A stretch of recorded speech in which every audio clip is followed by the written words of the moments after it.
মহামান্য আদালত, আজ কাঠগড়ায় দাঁড়িয়ে আছে এক ভয়ঙ্কর আসামি, মোবাইল ফোন। এই মোবাইলের কোনো তুলনা নেই। চাইলেই সে একজন মানুষকে সারাদিন নিজের ভেতরে ডুবিয়ে রাখতে পারে। এই মোবাইল মানুষের শৈশব কেড়ে নিয়েছে। এখন আর ছোট বাচ্চারা মাঠে খেলাধুলা করে না, বড়রা আর বসে আড্ডা দেয় না।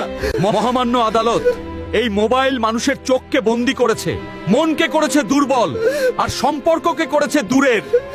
তাই আমি চাই এই মোবাইলের কঠোর মতো শাস্তি হোক। Order, order. সমস্ত সাক্ষ্য ও প্রমাণের ভিত্তিতে এই আদালত ঘোষণা করছে, আজ থেকে মোবাইলের শাস্তি হলো শিশুদের হাত থেকে দূরে রাখা, খাবারের টেবিলে নিষিদ্ধ, পরিবারের সময় সময় বন্ধ রাখা, খেলাধুলা, কথা বলা ও বাস্তব জীবনে ফিরিয়ে দেওয়া। মোবাইল হবে মানুষের দাস, মানুষ হবে না মোবাইলের দাস। কে কে চান মোবাইল ছাড়া সুন্দর শৈশব? কে কে চান পরিবারে আবার আড্ডা ফিরুক? কমেন্টে লিখে জানান।